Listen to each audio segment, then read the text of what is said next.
Boot prints ended in the middle of the trail. A radio channel went dead at 2:17 a.m. 2 rangers disappeared without a distress call, without blood, without bodies. Search teams blamed the weather, animals, and a simple wrong turn. 6 years later, a hiker tripped over a steel hatch buried under moss. What was sealed beneath it rewrote everything. Subscribe to the channel if you like the video, and let me know what you think in the comments below. The last transmission came through in fragments. Static crackled. Wind howled. A clipped breath slipped through. Silence followed. Rangers Eli Mercer and Daniel Klein had been assigned the night patrol along the Ridge Loop, a 7-mile stretch of forest trail known for quiet campgrounds and predictable wildlife patterns. It was the kind of route rookies handled to build confidence.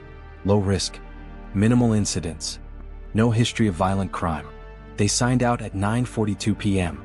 Body cams were on. Radios were charged. Weather reports showed clear skies and no storm warnings.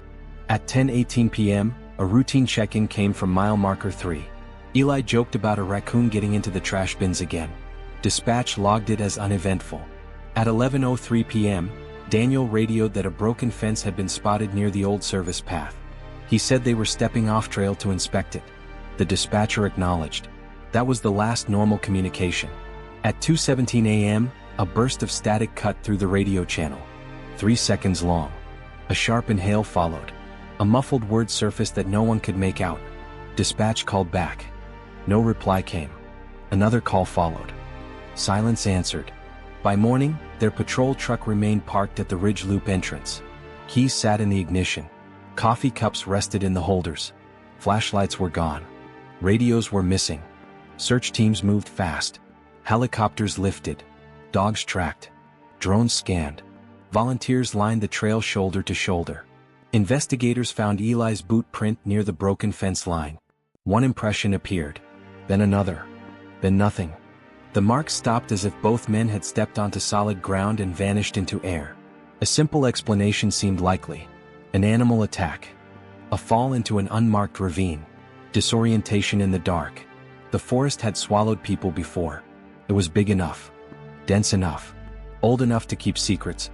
A week later, a search dog picked up Daniel's scent near the creek bed half a mile off the trail. The trail ended abruptly at the water's edge. No drag marks appeared. No blood surfaced. No torn fabric was found. Divers went in. Nothing came up. Then the rumor started. Campers said they heard a low mechanical hum at night, deep in the trees. A hiker reported a warm draft rising from the ground near mile marker 4. Another claimed his compass spun wildly in the same area. Authorities dismissed it as grief-driven imagination. 3 months later, a partial body cam clip was recovered from cloud storage. The footage showed Eli sweeping his flashlight over the broken fence. The beam caught something metallic in the dirt. A flat steel edge barely visible beneath pine needles. The clip cut out mid-step. No explanation ever surfaced for why that detail was missing from the official report. 6 months later, the case went cold. Years passed. The forest reclaimed the search paths. The missing posters faded. New rangers were warned not to talk about the night patrol incident with visitors. Then, 6 years later, a solo hiker took a wrong step near mile marker 4 and felt the ground ring hollow beneath his boot. When he brushed away the moss, a rusted steel hatch appeared with a sealed handle. Something inside knocked back. The hiker stumbled backward, heart slamming, ears straining for another sound. Nothing followed. No scrape. No echo. Just wind through pine needles and the distant rush of the creek. He filmed the hatch with his phone, fingers shaking, then hiked out without touching the handle. Park officials sealed the area within hours. The hatch sat flush with the earth, circular, 3 feet wide, welded steel, pitted with rust. A narrow seam traced its edge. Nearby soil showed signs of older disturbance, packed tighter than the surrounding ground, as if something heavy had been buried and disguised long ago. Maintenance records listed nothing. Survey maps showed nothing. Historical archives showed nothing. A metal detector pinged hard beneath the hatch. Ground-penetrating radar revealed a hollow space 6 feet below the surface. The cavity stretched deeper than expected, with straight edges and reinforced walls. A structure, not a cave. Word spread fast inside the Ranger Service. Veterans who had worked the search 6 years earlier were called back in. One of them, Deputy Chief Laura Chin, recognized the location immediately. Mile marker 4. The same zone where the compass had spun. The same place where warm air had risen from the soil. The same place never fully excavated because nothing visible had justified tearing up protected land. A portable generator powered a cutting torch. The weld line glowed. Metal shrieked. The lid lifted on stiff hinges that no one had noticed before. Stale air poured out. Cold. Chemical. A steel ladder descended into darkness. Inside, the space was larger than radar had suggested. Concrete walls. Electrical wiring stapled along the corners. A low ceiling reinforced with steel beams. The hum campers had reported years earlier made sense now.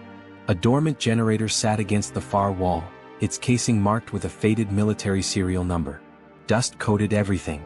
Footprints cut through it. Fresh ones. The ladder led down into a narrow corridor.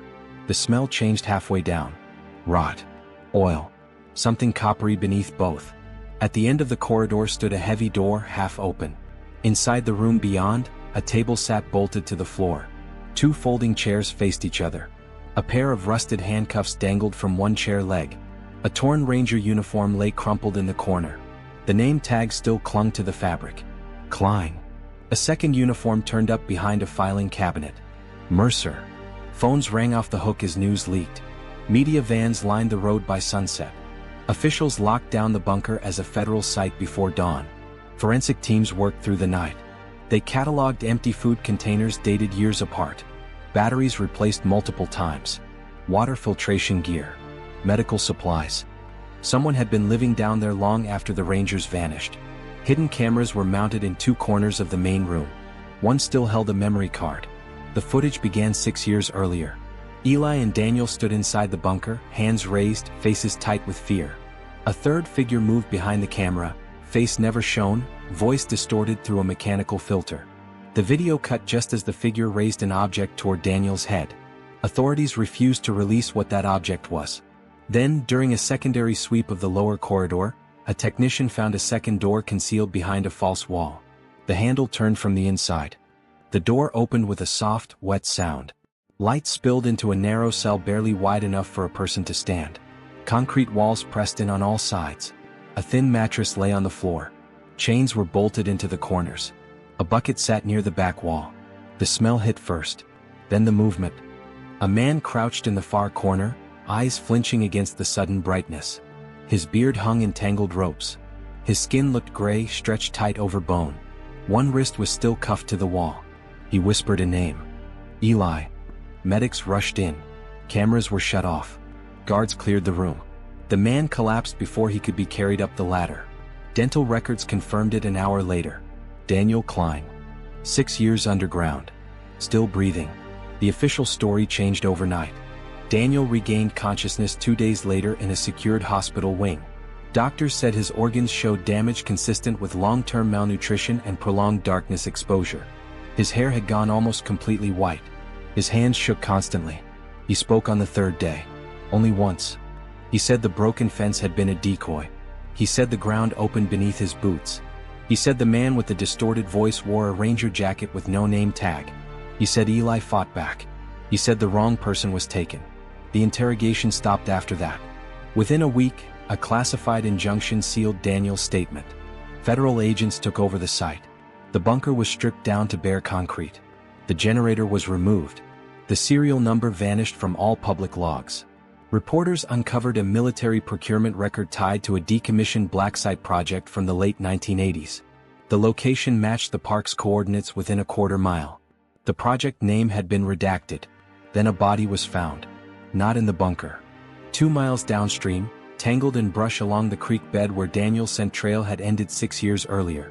The remains were skeletal. No clothing except a single boot. Eli Mercer's boot. The autopsy revealed something impossible. The femur showed a clean surgical cut. The ribs carried healed fracture lines. The skull had a small, perfectly round hole behind the ear. Not a gunshot wound. A drill wound. The time of death estimate placed Eli's death 18 months after his disappearance. Not the same night. Not the same year. 18 months later. Investigators tried to fit it into a story that made sense. A captor who moved locations. A delayed execution. An accomplice who dumped the body later. None of it explained the surgical cut marks. None of it explained the healed ribs. None of it explained why someone would keep one ranger alive for 6 years and kill the other a year and a half in. Then the final discovery came out of the bunker's electrical system. A secondary power line ran deeper underground than radar had detected. It led away from the main chamber, sloping downward into bedrock. Crews followed it for 40 yards. The tunnel ended at a steel door fused shut from the outside. Ground-penetrating scans showed movement behind it. Slow, irregular, heavy. Authorities refused to breach the door. 3 days later, the entire tunnel section was flooded with concrete. Daniel was transferred to an undisclosed facility that night. The park reopened a month later. The trail map was redrawn. Mile marker 4 no longer exists,